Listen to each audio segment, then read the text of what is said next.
Oi pessoal, o Livro Aberto está começando, programa dedicado ao catálogo da editora da UFSC.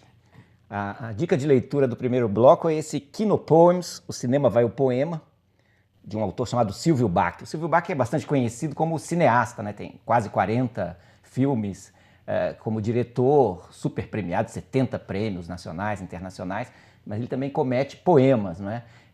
Esse é o 7º livro de poemas publicado, agora a gente tem a honra de tê-lo também no catálogo da editora. A edição ficou belíssima, são poemas esses relacionados à obra cinematográfica do Bach, são dedicados a personagens que participam de filmes dele, filmes que trataram da biografia desses artistas brasileiros. No caso, o Paulo Leminski, conhecidíssimo poeta, não é? Paranaense, o Cruz e Souza, nascido aqui em Florianópolis, o poeta negro, não é? O maior poeta simbolista do mundo, considerado pela crítica, e também o Miguel Bacum, um pintor paranaense que morreu na década de 60, se suicidou, na verdade, um dos precursores do movimento modernista no Paraná. E o livro tem um projeto gráfico belíssimo. Esse projeto gráfico, deixa eu mostrar aqui. Ele é todo, né, ilustrado, com fotos, com grafismos. Sim. O projeto é de um designer do Rio, o Fernando Pimenta, que foi autor de muitos cartazes importantes no cinema nacional, cartaz do Bye Bye Brasil, Pra Frente Brasil. Quem é mais velho como eu, não é o caso da Simone, conhece essa filmografia, não é? Então, o livro é todo relacionado, né, ao cinema. Bom, o autor, o Bach, é um ícone do cinema nacional, e a gente indica, não é, esse livro para o espectador do Livro Aberto. Por falar em Livro Aberto, vamos abrir o livro da Marinês Sugai, não é? O Segregação Silenciosa. Vamos falar um pouco sobre essa obra recentemente lançada pela editora da UFSC. Acho que a gente pode começar por esse título, né, Marinês? Esse título instigante, não é? Segregação Silenciosa. A gente podia começar a falar do livro a partir do título dele. Pois é.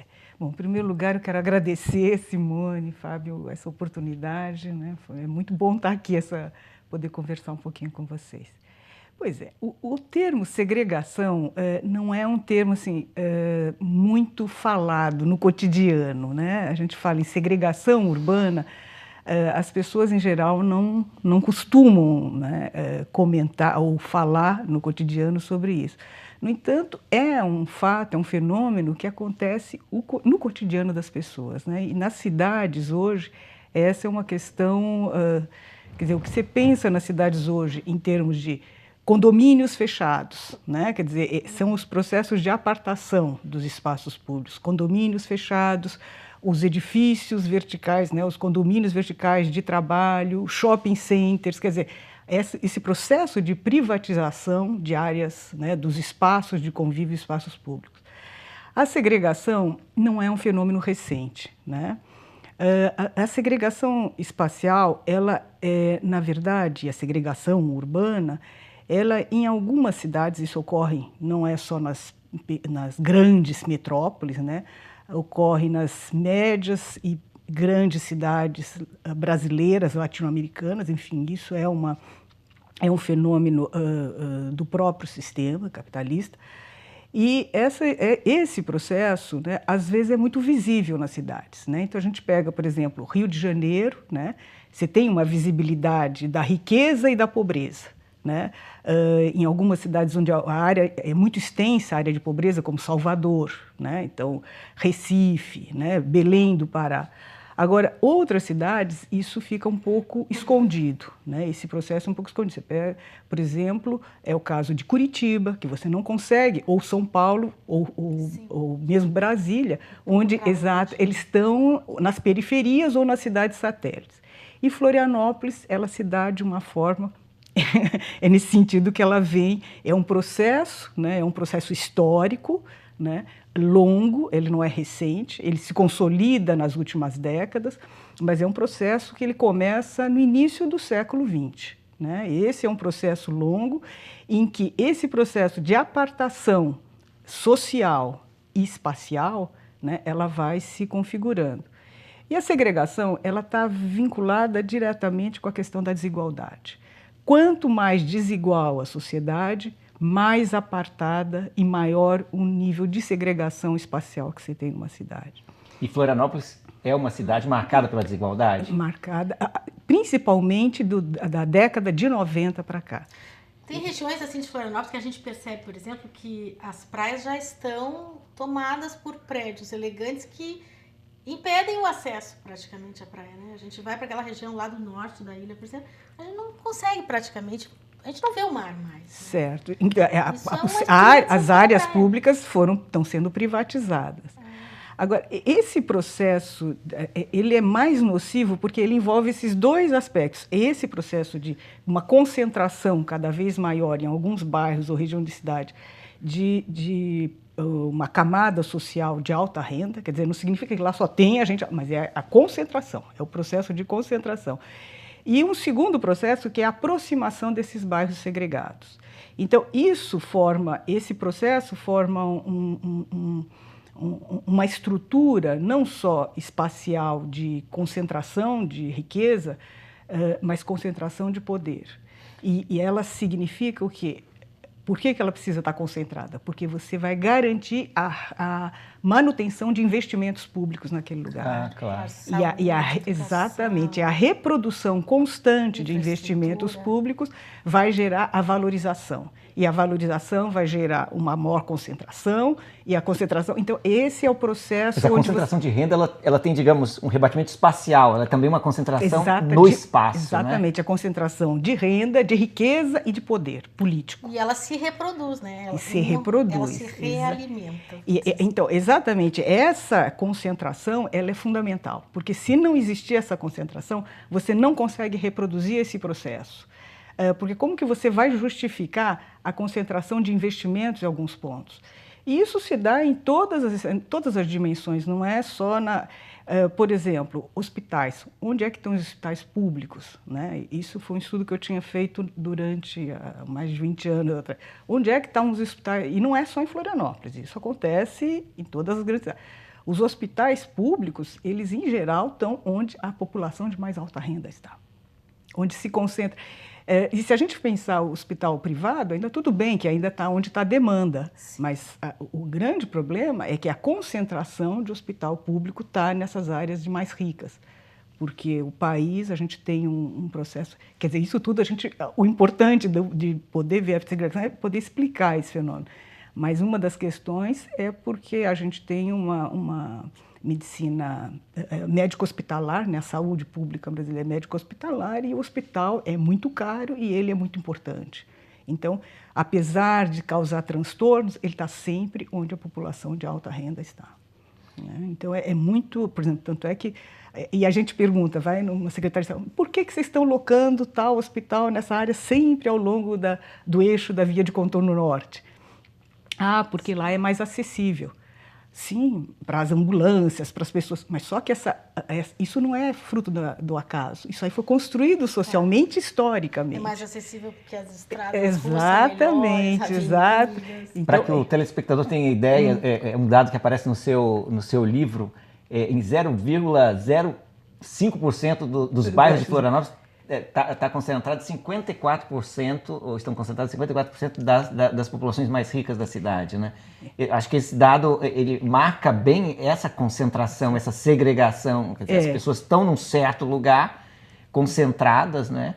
E concentra, e existe, porque na verdade, concentra, e isso não é fruto só de um momento histórico, é um processo histórico de disputa pelo espaço urbano. Então, as cidades, isso é uma ideia que as pessoas às vezes têm. A cidade é como se fosse fruto do acaso, né? As cidades foram crescendo, cresceu para norte, cresceu para o sul. E que não é. E não é verdade. Seja planejada ou não planejada, a cidade, ela existe uma lógica, e a lógica está na disputa em função, capital imobiliário, capital fundiário, pode ser, por exemplo, cidades industriais, eles têm um papel, você pega Blumenau, pega Joinville, a indústria, ela tem um papel preponderante, né? Pega Chapecó, tal, tem um papel preponderante aquela, na localização. Aquela famosa frase do Polônio, né, no Hamlet, ele diz do Hamlet, você está louco, mas há método nessa loucura, né? Exatamente. Há método na loucura. Eu acho que não é nada, não é loucura. Não é loucura, exatamente.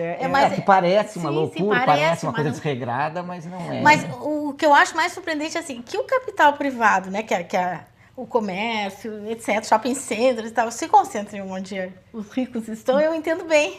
Agora, o mais interessante de se entender na tua pesquisa é como o poder público é conivente com isso. Né? A relação entre o Estado, os investimentos públicos em todas as esferas. Tem atuado igual. Exatamente. Né? E o Estado deveria ser o regulador, justamente. Né? Teoricamente, o papel do Estado seria regular, mas justamente o que acontece é o Estado vai distribuir esses investimentos, porque tem investimentos que valorizam o espaço, tem investimentos que desvalorizam o espaço. Por exemplo, um campus universitário valoriza o espaço.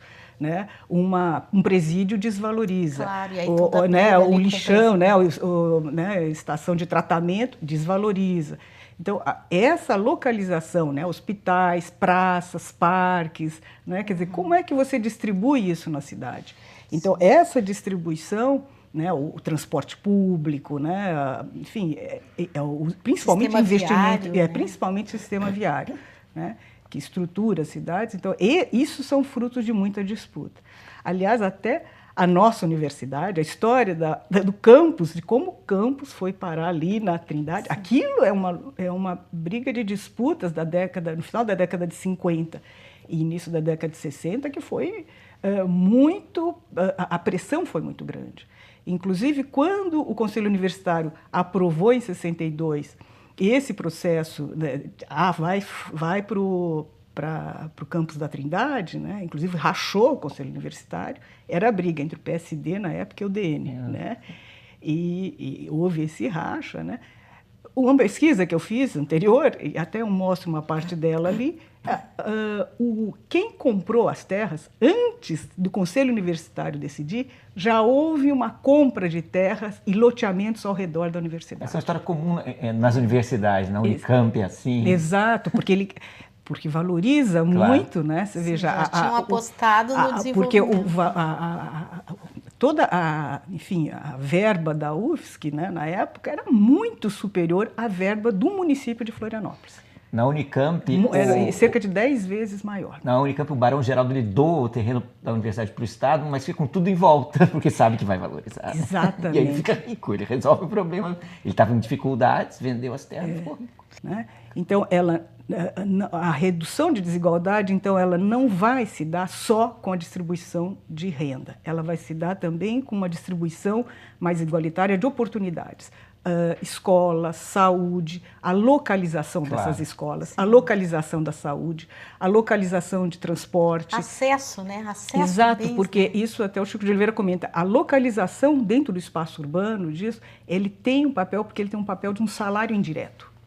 O trabalhador ganha. Se você está na periferia, né, você não tem acesso às benesses, às conquistas sociais, às conquistas a urbanas. vida é mais cara nesse Exatamente, sentido, né? você está isolado. Custosa. Então, você não consegue, enquanto a gente não atacar esse processo, né, e o processo da desigualdade ele é realmente difícil de ser enfrentado, a gente realmente dificilmente conseguirá reverter ou ter justiça social. Né? Então, a questão da segregação é justamente um dos aspectos, eu acho, mais nefastos que a gente tem. Né? Que apesar das pessoas estarem convivendo com isso dia a dia, não percebem, né? Ou percebem muito pouco, em função até do aparelho ideológico, né? Toda a força. Sim, verdade. Bom, a gente agradece a tua participação. Eu que agradeço essa oportunidade. O trabalho certamente merece ser lido. Né? Obrigada, então, Inês. A gente volta daqui a pouco, então, entrevistando o nosso segundo entrevistado de hoje, o André.